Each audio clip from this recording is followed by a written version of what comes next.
مامۆستا عەبدەڵا ژبەر چ بێجارێ ئەنجومەنە ئەولەهیە ناودەوڵەتی ژبەر ناکۆکیên ناوبەراوادا بتایبەتی رووسیا و ئالیەدن یەکێتیە ئەوروپا و ئەمریکا بەرژەوەندیên gelê Sûriyê li berçav negirtin û biryara gihandina alîkariyan bo gelê Sûriyê ku pîwîstiya wan bi alîkariya mirovî heye dirêj nekirin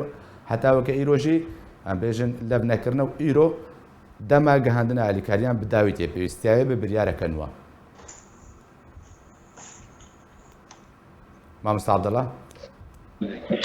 سلااو ڕێز gelek spas بیسەر و گوهدارێ ئاشکێ gelek spas بەڕاستی ینی ئەو ژی ئەو بخۆ ینی بابەتێک مرۆڤایەتیە لێ ڕێژیمێ و بە ئالیکاریا ڕووسا ئەو خۆستن ئەبێ بابەتێژی بکەن بابەتێک سیاسی ئەو بخۆ ینی نابێ تەبلێ ئەم بێژن مەلەفێ دانوستاندنێ ببێ تەفاوت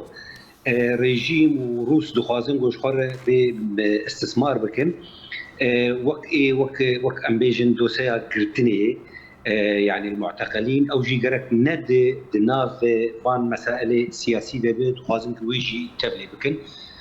جبروي يكي بيجاري اريكرنا بول سر دريش كرنا فكرنا دري باب الهوا نتني باب الهوا جي يعني اوبوزيسيون سوري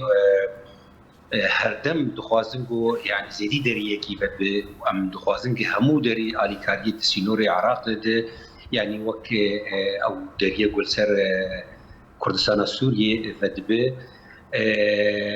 والآية أردن دري ببن يعني ملتي سوري إلو حمى بريشانة فقيرة بطالية مسمتنية بس جبو يعني دخوازنج واري مروفاتيجي تبلي واري سياسي بكن وقت ضغط وفشارك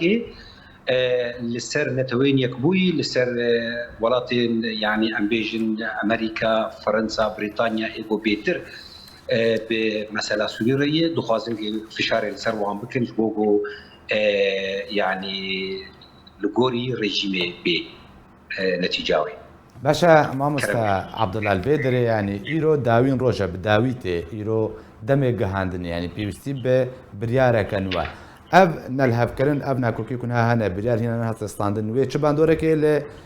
gelê Sûriyê بکەی و پێویستیان بە ئالیکاریان هەیە دەمەن هەدا براستي يعني او هريما بو شخوش دريكي بي بنما بو دريه باب الهواء يعني باقري حلبي بله يعني لغور كيماني 2 مليون وبلكي زيدي 2 مليون ونيف انسان لسر ابي دري يرو اعتماد وال للسرع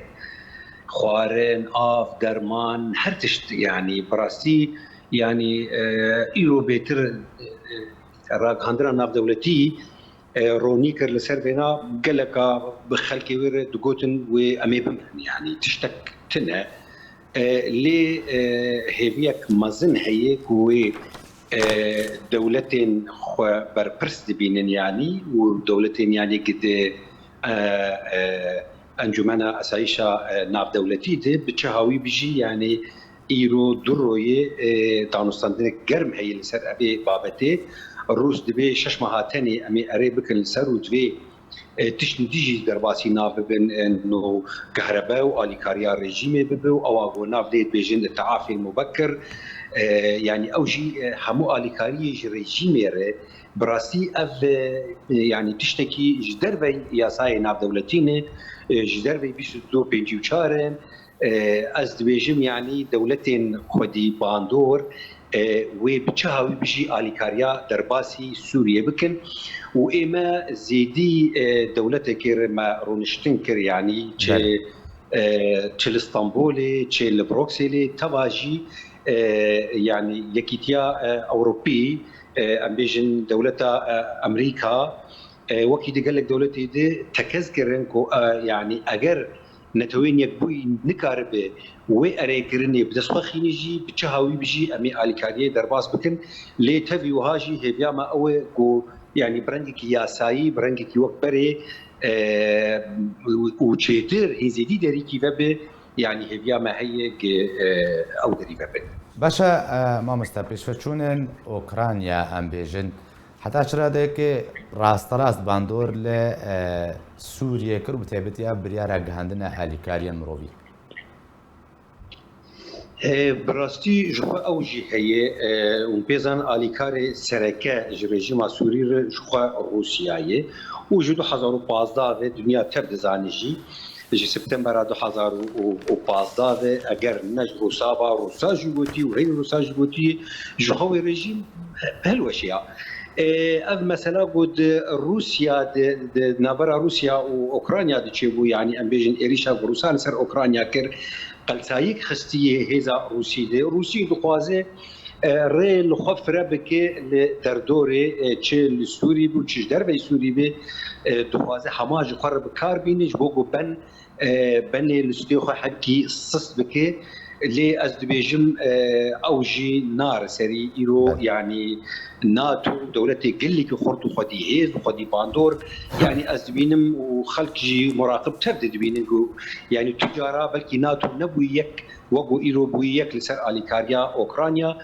و دوی درباره رجی و تبا دیت جی یعنی او کنگره گل بروکسلی هات گریدانج بو آلیکاریا ملت سوری خواستن گنامات بشین روسیا رو زردور رجی کو ملت سوری نهاتیش بیرکرن تبی ایریشا روسا لسر اوکرانیا و کریزا گلوی درید به ملت سوری نایش بیرکرن. گەلەک سپاس بۆی مامۆستا عەبدەڵڵا گەدوان دامێ دەستەیە سیاسیە گشتیە تیلافێک وتم ڕەوی گەلەک سپاس.